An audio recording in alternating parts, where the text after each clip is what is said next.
What's up, y'all? It's Lorenzo Moore, aka The Renaissance, and you are watching Brandon's Corner. I'm ready for the groove. Yeah, we back. Hey, yeah, Renaissance on the one. Hi everybody, how you doing today? You're watching Brandon's Corner. My name is Brandon Cleveland. Remember, your dreams can become reality. Today I'm sitting with a special guest. Cause I've been making classics off of work study paychecks. These niggas got budgets and teams and can't make shit. He has 2 projects out right now. Told me in my dreams it's gonna happen in time, but I can't help but feeling like I'm still waiting in line behind a bunch of niggas who don't care about the art. But time, it heals all. I'm still covering scars from every single rap song. They got a beat so hard, but got a verse so trash because it has no bars and no love and no passion, like no effort at all. It's my Morehouse brother, you know, Mr. Lorenzo Moore, the Renaissance. How you doing today, man? Pretty good, man. Thank you for having me. Oh man, thank you.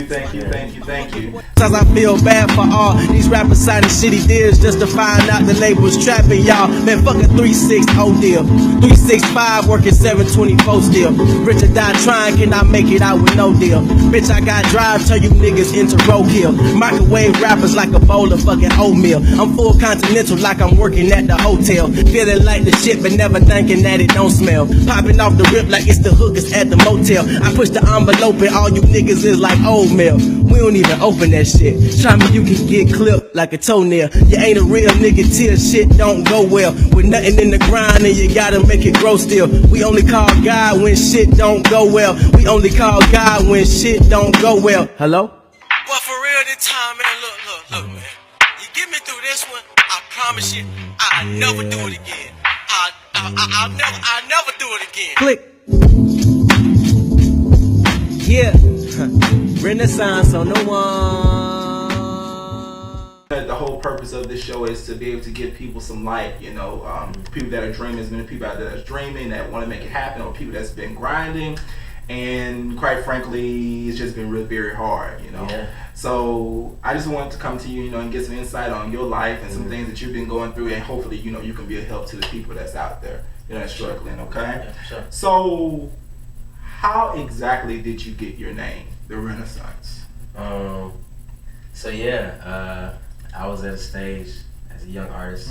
I was by the time I was like really graduating high school, going to college. You know, that's kind of like a time where people explore, recreate themselves, you know, find themselves, that whole just period. And I've always been someone who, I'm kind of that kid that just wanted to see how things work. And I easily fell in love with all the arts, sports, everything. I was just always kind of like a jack of all trades. So on one hand, I started thinking about like a Renaissance man. Okay. And then, you know, when you start thinking about the Renaissance as it relates to its historical context, like the Renaissance was an enlightenment period, taking it from medieval times to modern times. And when I think about where God has placed me in I guess in this timeline of the world, it's like we kind of like those 90s babies / millennials who are like on the brink of the world changing in every way, you know, politically, socially, whatever. So we're going from like medieval craziness because the world was in some kind of like crazy disarray, and we're trying to modernize and figure out how we're gonna move through that. And I feel like I'm placed in time with that. Okay. So you got the whole Renaissance era that I like kind of like relate with, and then you have being a Renaissance man. So I put that together, and then boom, now you have Renaissance. Okay. So when you talk about all the craziness and stuff, and it was kind of a question I was saving for later by asking now, when we talk about today's music compared to old school music, you know, a lot of people say that it's lost its savor, or that it's not. What is your opinion on that? You know, it's a million ways you can put it, but you know, yeah, it lost the sauce. You know, I mean,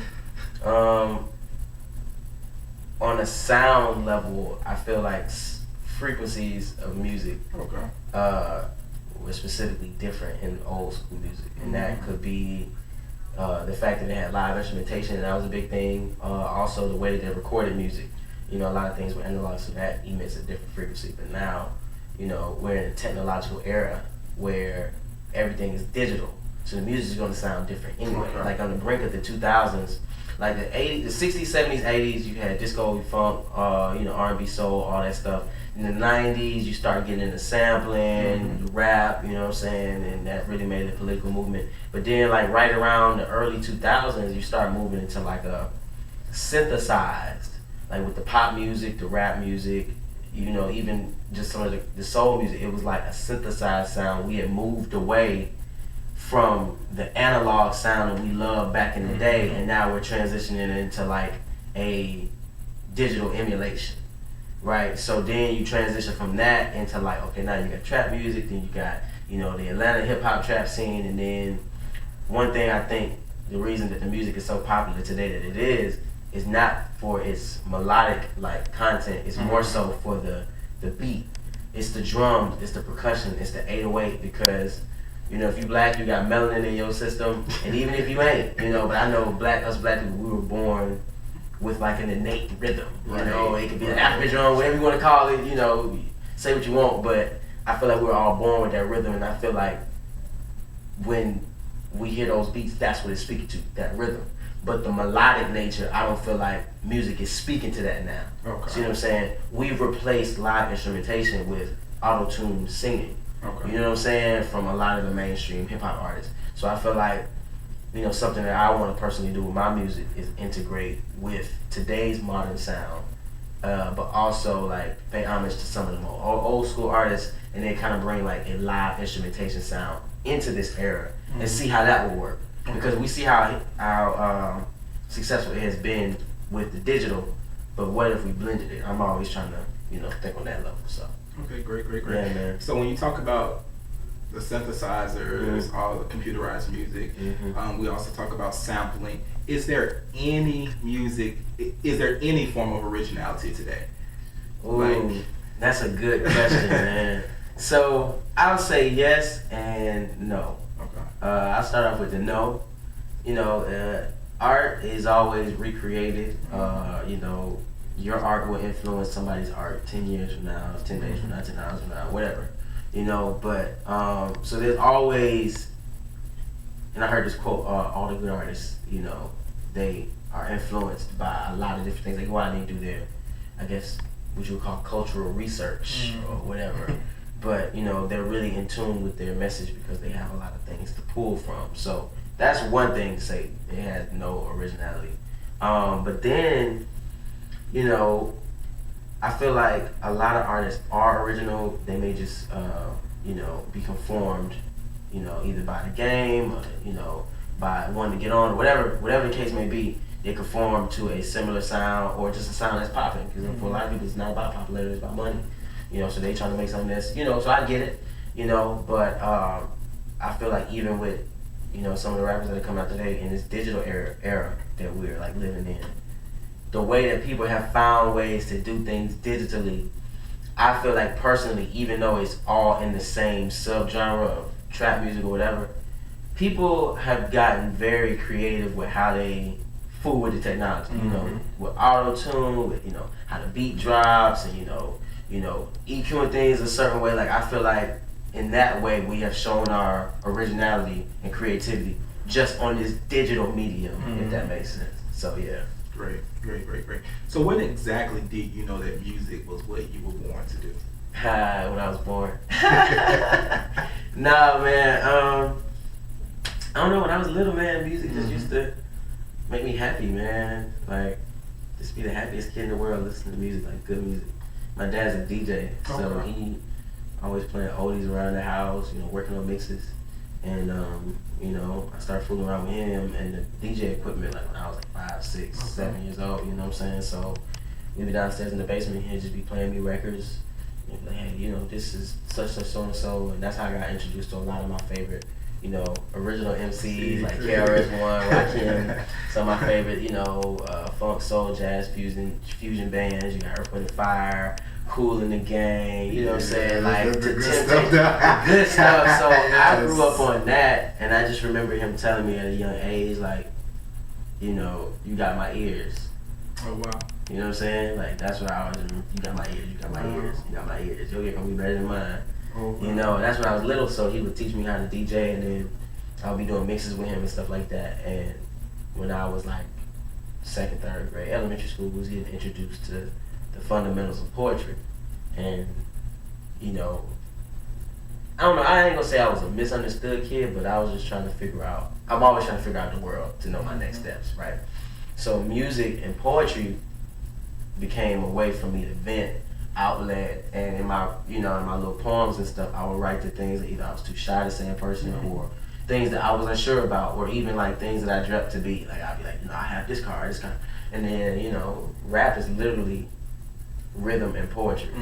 So got the DJ background, and then you got poetry, and then it kind of just came together. And I always knew in the back of my mind, I'm gonna do music, I'm gonna do music, I'm gonna do music. And at times growing up, it would almost feel as if like I'm just doing this to satisfy this, until like that's how I kind of view like life and, you know, education, and even, you know, even sometimes jobs, man. Like I just be in school, like, man, this school stuff is nothing to me. I know exactly. Like, no, don't get me wrong. Yeah. You know, I was in the magnet programs at one point, and I always had good grades, 4.0, all that good stuff. But like, knowledge is one thing, education is another thing. So I'm someone that seeks knowledge and not necessarily seeks education or educational systems. Because you know, you can be educated by the knowledge that someone gives you, but the educational systems that we have in place around the entire globe.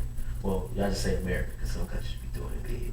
But it ain't adequate enough, you know what I'm saying, to really get us where we need to go. So I was always that kid doodling in class, writing my poetry, and my teachers would get upset with me because, like, they would be wanting me to pay attention, or I'd be looking out the window daydreaming. But I was creative. Yeah. But the thing, the offset was I was also getting good grades. So I wasn't arrogant about it, but I kind of had this notion like, I'm cool, shawty, like, let me do me. I'm gonna get my grades, but let me doodle on the notebook right quick. And they just, you know, so.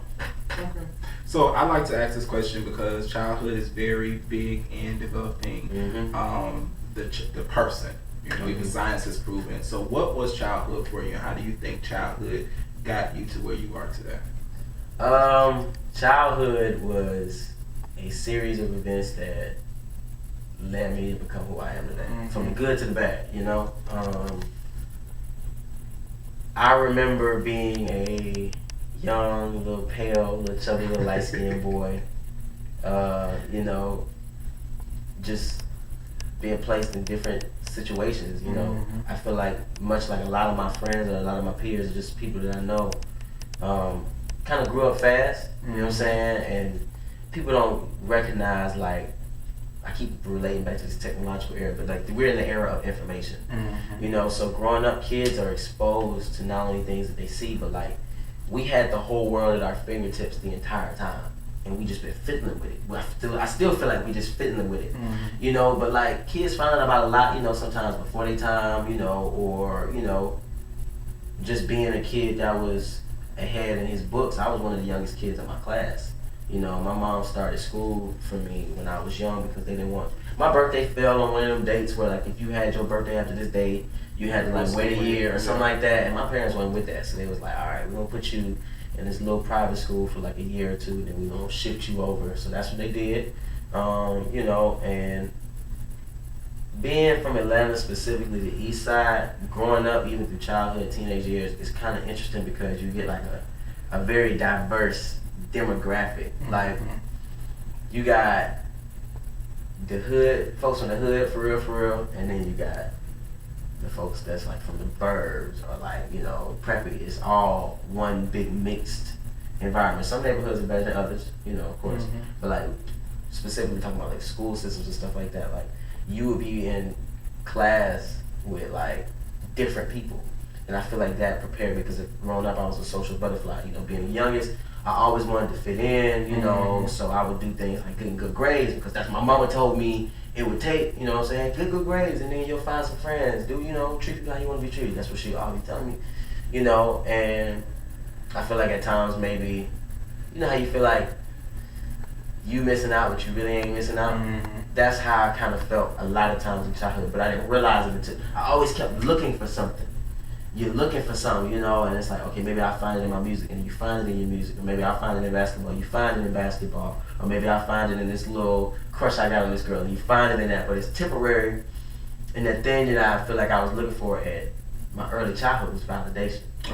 See what I'm saying? Just to be real with you, like always trying to fit in. You know, I wasn't the one with the coolest clothes. I went to elementary school, we had uniform, but even with uniform, people find ways around it. Like it's like, yeah, you got on the khakis like everybody else, but them shoes, though, you know what I'm saying? But like stuff like that. So I went through a lot of that stuff growing up, and you know, just building my self-esteem and my confidence to know, like, yo, like I'm looking for validation, but it's right here. You know what I'm saying? Like, I have friends of mine that, you know, it's just crazy how you could be thinking something and somebody could be thinking something completely different. I'm stumbling on my words, but something completely different, because at times in like my early childhood, like when I was on my music and stuff, I would always be so, you know, either like timid and shy or like maybe insecure about certain things. But then, you know, other people would see me in such a different light. And it just goes to show that you never know what people are dealing with. You know, a lot of my friends, they say, you know, I didn't even think you were going through some of these things, or I didn't think, you know, that you were dealing with, you know, insecurities, or dealing with getting picked on, or dealing with all these other things, you know, because I think we have a good way of hiding it well. Yes, we do. You know, so early childhood was like that for me, but it let me know that I was mature. Like, people always told me I was mature because I was always a young kid hanging out with older people, trying to fit in and look for something. And people would be like, well, you're smart, you get good grades, you're talented, what is he? You know what I'm saying? But we're veiled by our own image of how we think people perceive us. You see what I'm saying? When I got into early teenage years, you know, I started to break out of my shell. I feel like I've been breaking out of my shell for like the last 6-7 years, you know, and now it's just completely broken. You know, when you realize that you can be in this world and do exactly what you want, and kind of like you say, make your dreams a reality, right? A little plug in. But really talk about manifesting your destiny. So some of the experiences that I went through, you know, from playing basketball to, you know, being in rap shows, talent shows, performances, to stuff like being booed off stage, or, you know, getting beat up, or, you know, going through life situations, or, you know, just on both spectrums, it gives you like a wide, like, angle view on life. So when I move through life, I pray to God to ask, like, yo, just give me discernment. You bless me with everything else. The only thing I'm continually asking you for is discernment, because being a young black man, being a young black creator, you can resonate with this as well. We're moving into territory. We were talking about this on the phone and everything. We're moving into unfamiliar territory. See what I'm saying? So if anything, my childhood and my early teenage, and even all my experiences growing up, they've taught me that discernment is something that I always need in my life. You know what I'm saying? To be able to look at a person and see their true intentions, that's a gift from God, and we shouldn't, you know, look over that. Because I don't, you know, so much time was spent being naive. You know, and sometimes it takes people taking advantage of you. It takes people doing you dirty, or even it takes people that's doing right by you to show you, you know, your own value, or show you how you missing out on your own value, or show you how you missing out on your own worth, or show you this person's like good for you or not good for you. You know what I'm saying? So, you know, sum all that up, you know, discernment was pretty much the biggest thing, you know, in my spiritual life, like my personal life. Something that you said earlier, you talked about how you became what do they call it? I call it a social chameleon, but you have a name for it. Social butterfly. Social butterfly. Yeah. And basically that goes into networking. Can you please describe how you network? Yeah. And the importance of it? Man, I'm gonna be honest with you, man, like, the term networking, I hate it. You know what I'm saying? Because it's so, like, surface level at times. You know what I'm saying? Don't get me wrong, I like the nature of what you're doing, yeah. But how we kind of play it, like, it's kind of like, you know, you and I could be at a hip-hop conference or something like that. And I meet you, I get your business card, you get my Instagram, we exchange numbers, and we can say, hey, I networked with Brandon Cleveland when I was at the Revolt Hip-Hop Conference last May or whatever, right? But that ain't really networking. You see what I'm saying? We are trying to, especially being in Atlanta, we're trying to present ourselves in such the greatest light that a lot of times we don't want to really step out. Like, because in actuality, the way it works today, the image or the idea of you and I working together is enough to prolong this, whatever we think this networking is, but we're not really networking. You ain't pulling up on me in the studio and we ain't working on beats. It's not like, you know what I'm saying, I'm coming out to meet you at coffee shops and we talk about ideas and we talk about events. We just liking each other's pictures on Instagram. Right. You know what I'm saying? So I thrive on, and I've always felt this, I feel like I've been a good communicator and somebody who can understand multiple perspectives. For that, I've always been in different social circles.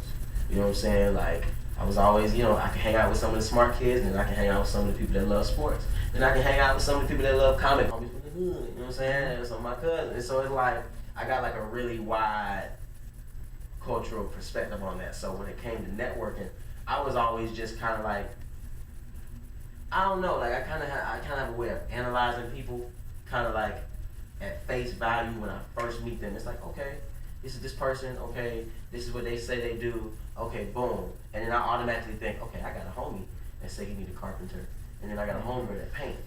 In the back of my mind, before I even know you, you know what I'm saying? But that's all, you know, relying on that trust and discernment to say, okay, we're gonna see if he bout what he bout, we're gonna see if she bout what they bout. And then I might, you know, see you out of the function and really want to get to know you or something like that, or you know, we might go out and have coffee or have a drink or go out somewhere or something like that. And then I really get to know people and ask them, you know, what do they want to do? You know what I'm saying? The same way you can call me up and be like, hey man, I want to start this thing, and you know, we can chop it up and make things happen. I do that with a lot of my friends. And keyword, these are friends.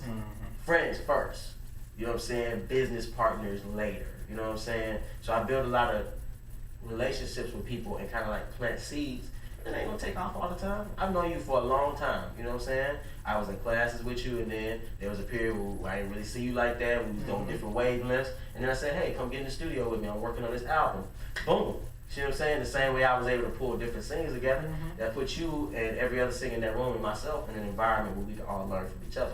Same reason, same thing you're doing here with your platform, with your show and everything like that. So, yeah, man, when it comes to networking, I just kind of pull people together socially, and then see what kind of, I hate to say what kind of worth or what kind of value, but like when it comes to talent, when it comes to skill, we can all barter or trade off of that. You know what I'm saying? Money's one thing, but like I look at a person and I'm like, okay, cool, you're a great person, but at the same time, what are you good at? Right. You know, because you may be able to help me, I may be able to help you. It's not like using people and nothing like that. It's more so like Kanye West said it at one point. He said, if you can't be useful to somebody, you're useless. And I'm trying to bring something to the table. So I'll be like, you know, what you cooking? What you cooking on, Brandon? I'm bringing the yams and the macaroni and cheese. What you cooking on, man? You know, you bringing napkins or you bringing turkey? What you know, so. Exactly. So, let's get for real about the business. Because we know there's a lot of people. I've been in this industry, doing plays, doing all type of stuff. I've seen a lot. I've seen a lot.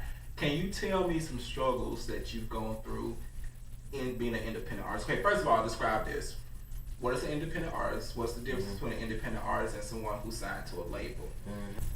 When it comes to being an independent artist, it pretty much means that you're assuming the responsibilities that a label would. Not only on a structural level, on a business level and a financial level. So, you know, some of the struggles that I have faced personally as an independent artist, it doesn't come necessarily from the creation. It comes maybe so that I feel like I may be as skilled as some artists that are signed to major record labels. You know, humble, you know. But I feel as if, you know, at times when you're an independent artist, you may be under-resourced. You know, so that's what leads me to want to go out and buy equipment and build my own, you know, so that, you know, God willing, I meet an opportunity where I can get like industry level resources, but at the same time I had a mindset of, okay, build up. But if the studio can provide you all with all those resources, why would you choose to go independent instead of actually going with the studio? Okay, and then so that's more so the business side, right? A little bit earlier we talked about, you know, conformity in the music industry or the film industry, just the arts industry, period. People find something that's budding, something that's making money, they jump on the bandwagon. That being said, labels, they think from a business standpoint first, artistic standpoint second. I'm a die-hard artist. Not only am I a writer and a rapper, I produce my beats as well. So as far as creative control goes, me knowing, you know, what I'm trying to do with music, the frequencies that I'm trying to bring back, and then knowing that, you know, a lot of other producers may produce with this sound, or, you know, go in the studio, they might produce with this sound.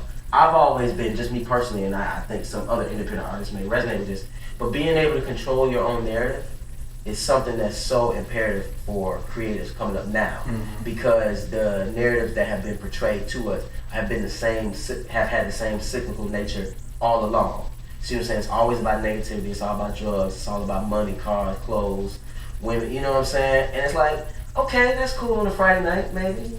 You know, weekend. You know, but we're talking about people's lives here. Right. So I think from an artistic standpoint first, at times, and a business standpoint second. So the struggle may have been balancing the financial capability or the business side with the artistic side, because they can still shine from each other. There can be times where you have all the ideas in the world but no money.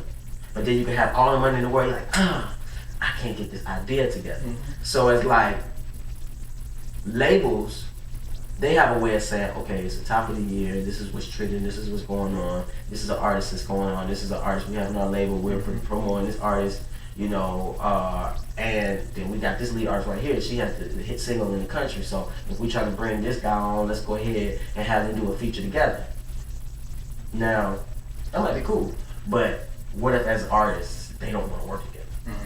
You don't think about, you know what I'm saying, like, you know, all that stuff matters, like artists are people at the end of the day. So labels, not only do they think about that from like putting people in the studio together, it could be on the strength of get on this type of beat, or more so your subject matter and your content, like they would control that or try to like creatively control that in order to boost sales, because they know that in this world, we talk about the wickedness, the craziness, you know, drugs, money, sex, women, it sells.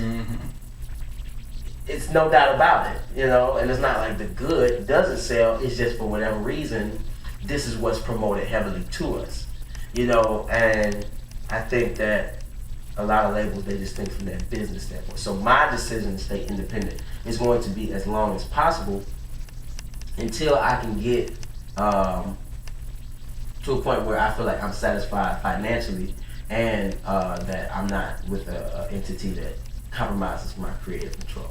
So as far as that whole umbrella, I know we went around the whole hot air balloon, but that whole umbrella, pretty much to sum it all up, labels assume financial responsibility first. Okay. And they take a business priority first. So artists you have more freedom. Right. Independent artists. Exactly. More creative freedom. Exactly. But you may lose out on the platform, the resources. Like if I put a song out right now that I made from scratch, I own all the royalties from it. But I don't have a $500,000 marketing budget. Exactly. But at the same time, I'm not signed to a binding contract that may compromise me in some later situation.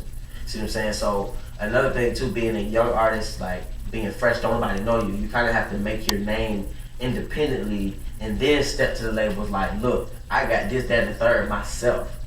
I'm trying to meet y'all halfway, versus you just, because you know, it's so many artists out there. Who's to say you're better than the next guy? It's your word against his. You know, I know you, but I'm just saying, like, if you two dudes walking down the street and both of them was like, yeah, I'm doing, I wouldn't know y'all from a can of paint. And I wouldn't be able to, you know, so I think on that level, like, there's so many artists that try to get on in every medium.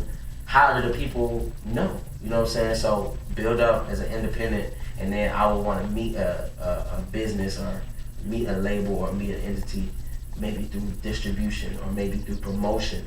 And that way I can keep the creative control of myself and make sure that my listeners and my fans still receive the same content, and make sure I still get my message across in my music, you know? So what you say to somebody, because a lot of it, because you talking about being an independent artist, that you don't have the budget that you really need to get your music out there like you need to. You have to handle all the responsibility for yourself. Yeah. What would you say to somebody who's going through the process, who they feel like, you know, I keep doing this, I keep getting knocked down, it's like, I don't know what to do. You know, what keeps you going? I think that's the better way to ask. Yeah. What keeps you going? What keeps you motivated? And you know, keeps you on the road to continue to pursue this career? Well, you know, when the sun rises in the morning, it lets you know that God gave you an update. You know, so it could always be worse. That's the first thing. Be grateful. You know, we all go through struggle. We all go through life-changing moments, but it's always somebody out there that's getting a little bit worse than you just at that moment. So I always try to be mindful of that, and grateful, because even though I have gone through struggles, God blessed me with a gift at birth. Like, He didn't have to do that. God didn't have to do that. So that's one thing that always kind of keeps me motivated. Like, well, you know, God gives the toughest battles to the strongest of soldiers. You know, but as far as artists go, you know, watch and observe the game. You know, you want to change the game, but you have to play the game to change the game. You know what I'm saying? So, on a structural level, if you know, like, it's a certain label that you like, and they producing a certain level of success, you know, draw some inspiration from them. But then go draw some inspiration from another label. You know, build your team. You see what I'm saying? Like, these labels that we see right now were just a bunch of teenagers or young adults at one point sitting around with ideas. And if I'm not mistaken, that's who we are right now. You know what I'm saying? Steve Jobs was once a young adult that was just trying to make things happen. You know what I'm saying? Morgan Freeman, Denzel Washington, all these great influential people in the industry were once where we are sitting right now. So we get inspired by them, but we tend to forget that they were once where we are. They are a living representation that it is possible. And we are that as well. We're holding the future in our hands right now. You see what I'm saying? So as far as manifesting destiny and stuff like that, always write it down. You know what I'm saying? Always speak it into existence and then watch it be. And trust who you pray to. You know what I'm saying? That's what I would say to any artist that's struggling. Right. You know, so. Has there ever been a time that someone tried to get over on you that you can speak to? Or how much film do we have? It's an SD card? Nah.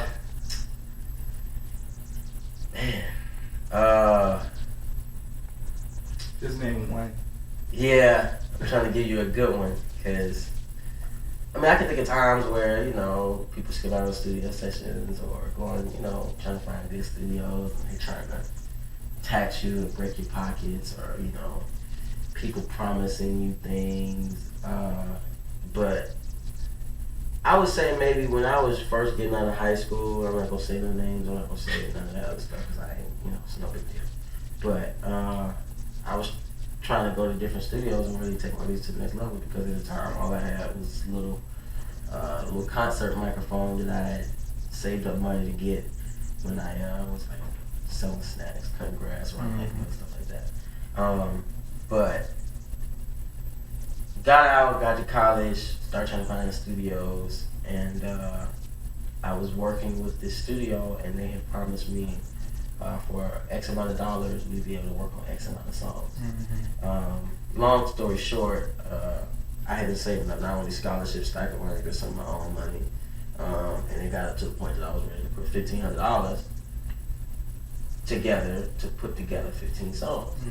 And I mean, I know how the game goes now, I know the logic behind it, but I was naive enough to believe what they told me, you know?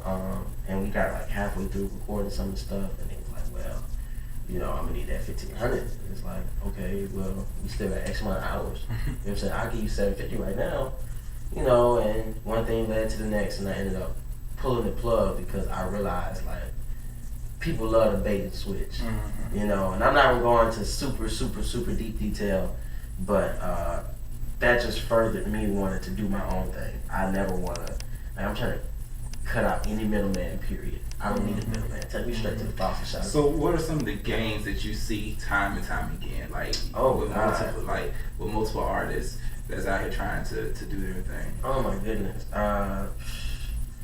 Venues and clubs, just out here lying to folks, man. Like doing stuff to get people in the door, doing stuff to get people money. Saying you got a $500 cash prize, you know, and inviting 25 artists out and then having them bring 10 people and having the tickets be 10. You know what I'm saying? Check this out. If you got I'm just break down the math for you. If you got a $500 grand prize, right, and you got 10 artists, right, and you tell those 10 artists you can't get in unless you bring 10 people, and tickets is $10. That's $1,000, right? Your cover. We ain't even talking about what you making at the bar. Now, we talking about at the door, and that's just people that came with the artists. We ain't even talking about the regular club goers that just trying to go out and have a drink on a Friday afternoon, Friday night. You know what I'm saying? You bringing in $1,000 off the artist. You promise $500. When we get in there, you don't let the artist perform till about the club. Oh wow! Get there at 10. You don't get on stage by 1:30, 2 o'clock. One song. Now folks is either pissy drunk, You know what I'm saying? Or leaving out, trying to find the next move. Folks ain't really paying attention to you. The folks you done brought up in there, they tired. They've been up in there 4 hours and trying not to spend money on expensive watered down drinks. You know what I'm saying? Like, stuff like that. And at the end of the day, it ain't no prize. We just did get you the dough. You know what I'm saying? Like, stuff like that is crazy. You know, the whole thing with people skipping out on like there have been venues that been started up and then they have like bigger name artists that come in and they'll book them for a show and they'll skip out on that show to go do a larger name show. I see people that's supposed to be like, for instance, like you and I do a song together. There may be a contract for us to do the feature, but then in that contract there might be a clause that say, hey, if you shoot a music video, you should be in it. But then there might be shiesty people that say, well, I do the song with you, but I'm not going to do the video. Oh, wow. You know what I'm saying? Or just all types of stuff like, all right, well, as a producer, I'll send you some beats. You rap on them, let me know what you think about them, and then we'll talk about them. Because you got to give a little. We'll talk about the money later, doing stuff like that. They go and use your beat, don't credit you, don't give you no money. Oh, wow. There have been situations where you can help people out with songs. Me and you could be in the studio, and I'm like, no, I just can't get that one part. And you like, man, say it like this. Or you might be in the studio singing a hook, and I like it. Go take your hook, put it on my own song, and run off with it. All types of stuff be happening. You know what I'm saying? So, artists, you just gotta protect yourself and your work, man. And on a business level, that's where we gotta get educated. Legally, you gotta protect yourself. Cause folks steal. At the end of the day, people will take your idea and run with it, and you ain't gonna have nothing to show for it. So we gotta protect ourselves, man, for real. For real. Okay. And when you say protect yourselves, like what are the avenues that an artist needs to take to? Well, going back to structurally building your team, getting legal representation. Or copywriting your material. Even if you get a poor man's copyright. Like I got 20 songs, I'm gonna just write down these songs and burn them on a CD and mail it to myself. Okay. Now I don't know how it's a legal copyright. I don't know how well it will hold up in court, but it is a legal representation that on this day I did this idea and I haven't opened it since this day. So you stole it from me. That's, or just kind of watching your energy, watching people you be around. Okay.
would like to know exactly, what were you thinking when you wrote these lyrics, okay? So some of my favorite, Pride is a Killer.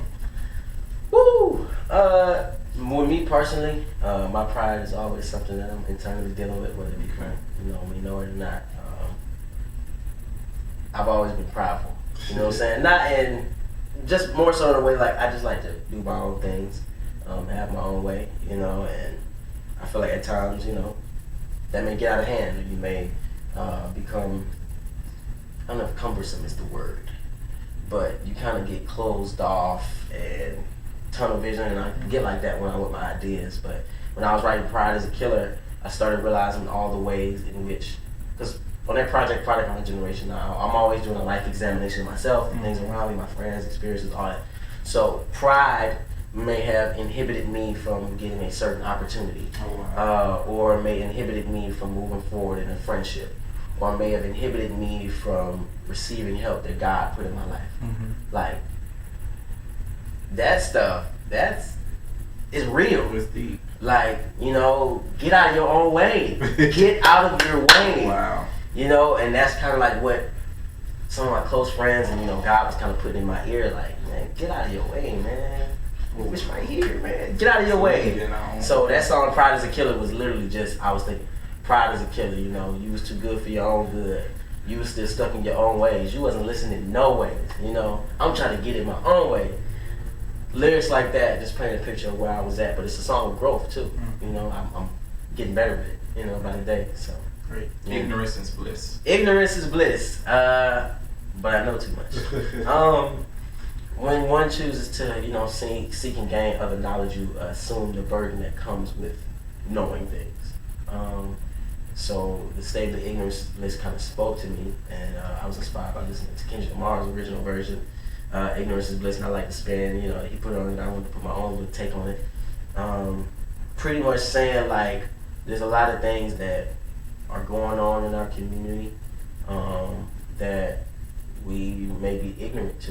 You know what I'm saying? Like, I look at some of the structural and the financial, because I'm trying to use my music and my artistry to become a platform and, kind of like help the community in one way or another. So I'm always thinking about all of these things. So when I was writing Ignorance is Bliss, I was kind of like, dropping gems here and there, but also saying, like, there's a burden that may come with being knowledgeable. So you must assume the responsibility when you're educated and you're knowledgeable, because you're being held accountable to do better. If you knew better, you do better. Ignorance is bliss, because if I don't know better, I'm not expected to do better.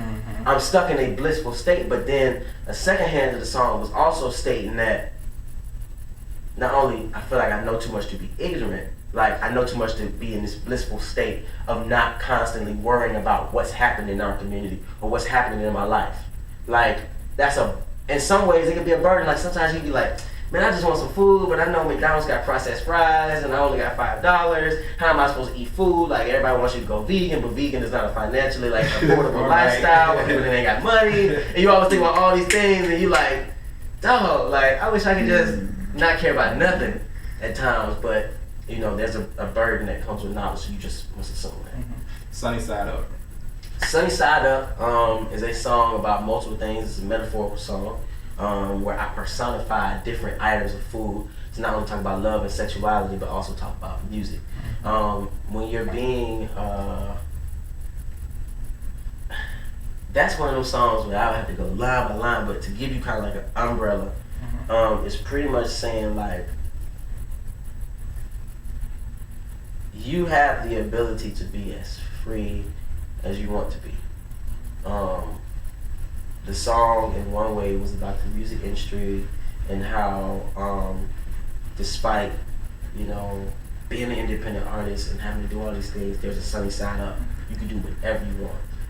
And the same thing goes with love and sexuality. I was speaking to the times we're in now. Like, us being young, free, individuals, we have that freedom to go and do anything we want, and that's kind of what that song was saying. Like, despite the things that we're going through, your main squeeze got pulp in it.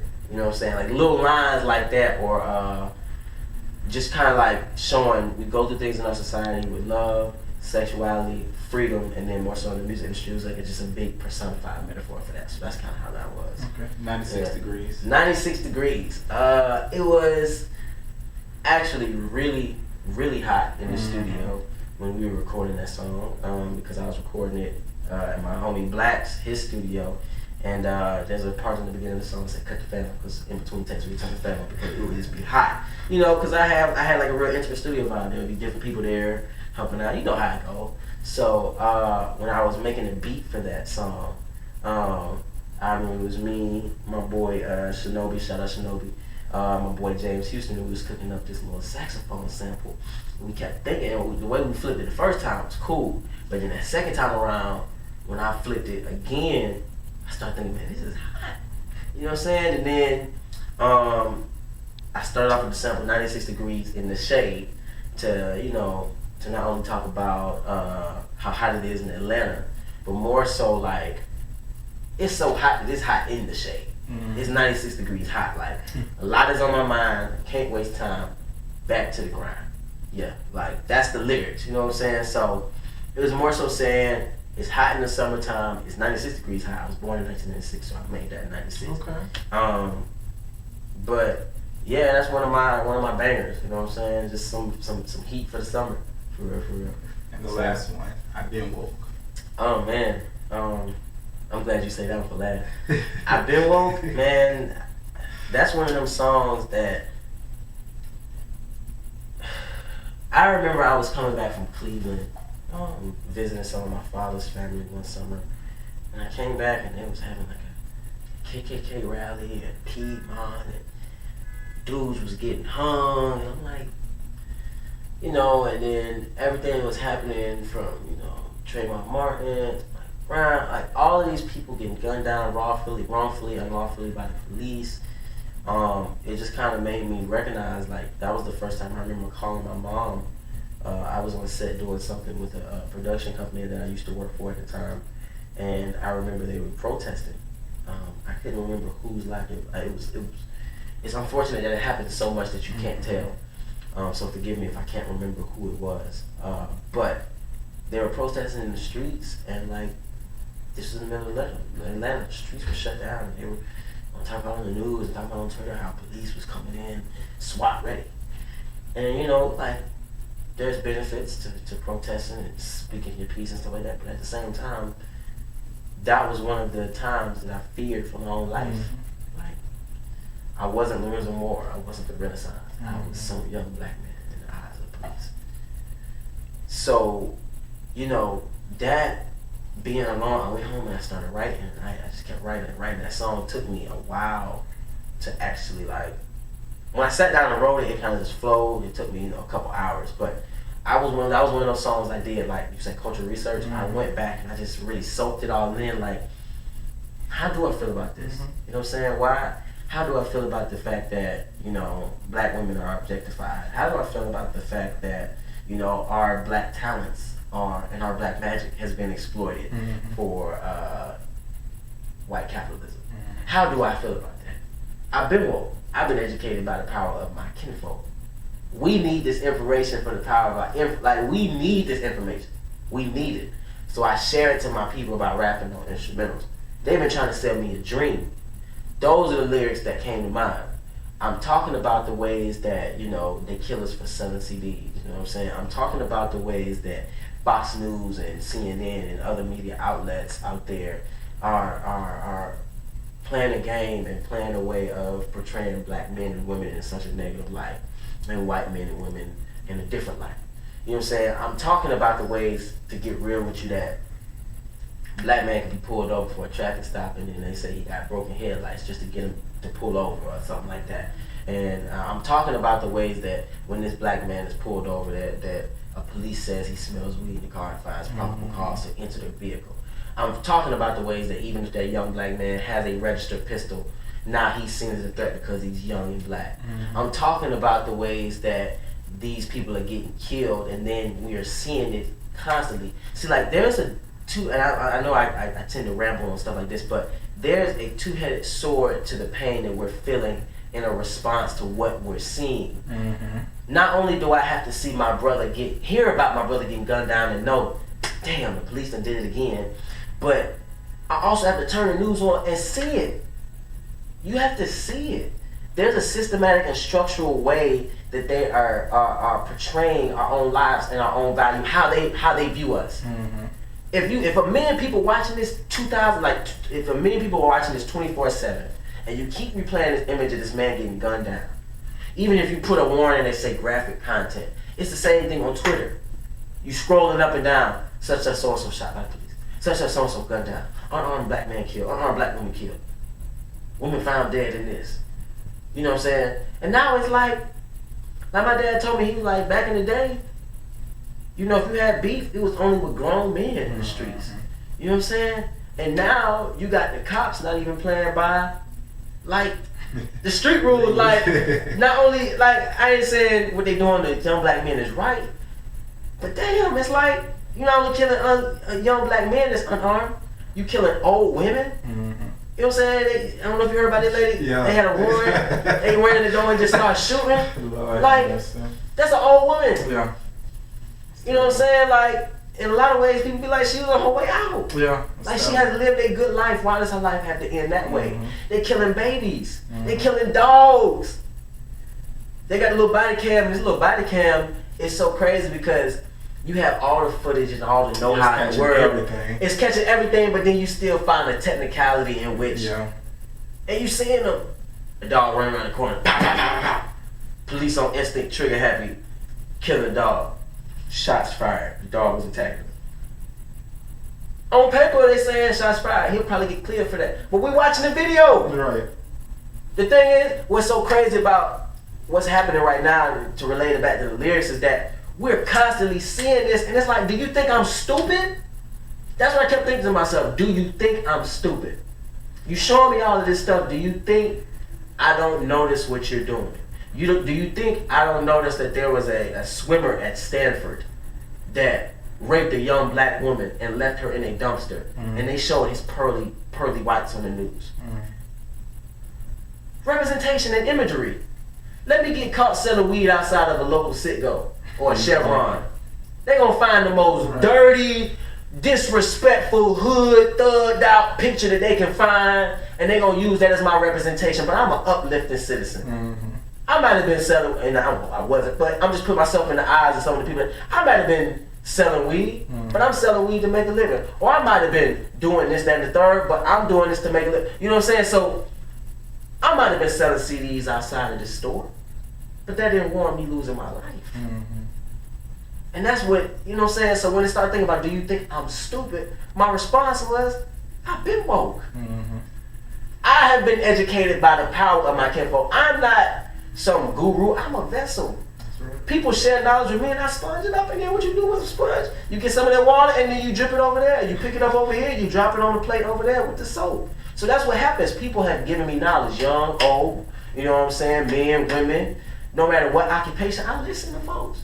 You know what I'm saying? And then I share that knowledge with other people. So that's kind of what my intent and my mindset was for the song, because I'm like, I know I'm not stupid.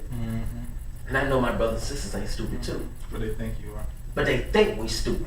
They think we don't know what's going on. So here's a little subtle reminder for those of us who may have forgotten. We've been woke. We've been educated. That's why I switch it up at the end. Not only by I, we as people, we have been educated. We have been given the tools to succeed. It's on us now. Wow. So that's one step. I'm showing you what they're doing, but then the next step is, all right, now I know the ways that they're trying to stop me. Let me show you why they can't stop me. That's the next, you know what I'm saying? But yeah, what I've been woke, I was just trying to, you know, give people a little subtle reminder of our realities, educate the people that didn't know, and then kind of uplift the people that kind of knew what we was going through. Like, if you knew about the Charleston massacres, if you knew about, you know what I'm saying, all the church shootings, if you knew about all the mass shootings and stuff like that, you would relate to that song. And you would be like, you know what? You're right, I've been woke too. So, yeah. Great. Well, there you have it, Mr. Renaissance been woke. Yeah, I've been woke. All right, so where's some tags? Where can people get your music and can reach you and everything? All of my Newer releases will be on all social media and like streaming platforms. So it's gonna be Apple Music, Tidal, Spotify. But some of my most recent work you can find on YouTube. You can search The Renaissance, or you can go to SoundCloud and you can search The Renaissance. And you can find some of my material online. Okay, great. All right, there you have it, people. This has been another successful episode of Brandon's Corner. Always remember, your dreams can become reality. All right. Yeah. All right, we out. Peace. Yeah, we back. Hey, yeah, Renaissance on no one. Yeah, we coming live and direct from my boy Ryan Room right now. Stare at the numbers and wonder if I'ma make it. So much for rappers not needing no validation. Studio sessions turn into part of my education. Cause I've been making classics off of work study paychecks. These niggas got budgets and teams and can't make shit. Open heart surgeon.